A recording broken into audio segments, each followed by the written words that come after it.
ఉదాహరణకి art of living Ravishankar గారిని 14.5 గంటలు ఇంటర్వ్యూ చేశాను.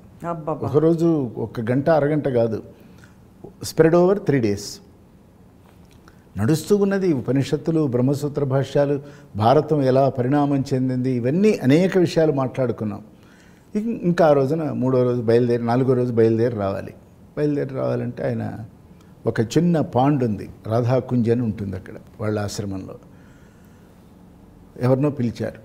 ఎవరినంటే అక్కడ లీడ్ సింగర్స్ని పిలిచి మూర్తి గారు వెళ్ళిపోతున్నారు ఇవాళ నుంచి, మీరు మంచి భజనలు పాడండి అన్నారు. వాళ్ళిద్దరు కూడా స్వామి డివోటీసే. ఎవరు ఆ సింగర్స్ ఇద్దరు పాడుతున్నారు. అంటే అప్పుడు ఆయన నీ మాయలెన్నో పాడమన్నారు. ఆ నీ మాయలెన్నో పాడారు వాళ్ళు. పాడిన తర్వాత నేను ఓ ప్రశ్న వేశా. ఆ ప్రశ్న ఏమిటంటే, ఆర్ట్ ఆఫ్ లివింగ్ మీరు ప్రబోధిస్తున్నారు, బాగుంది, మరి ఆర్ట్ ఆఫ్ లవింగ్లో నుంచి మేము వచ్చిన వాళ్ళం, ఎట్లా ఇది పొంతన ఎట్లా అని నేను అడిగితే ఆయన ఏమన్నారంటే, నేను అక్కడి నుంచి వచ్చిన వాడిని, నేను బాబాగారి బాలవికాస్ స్టూడెంట్ని అన్నారు.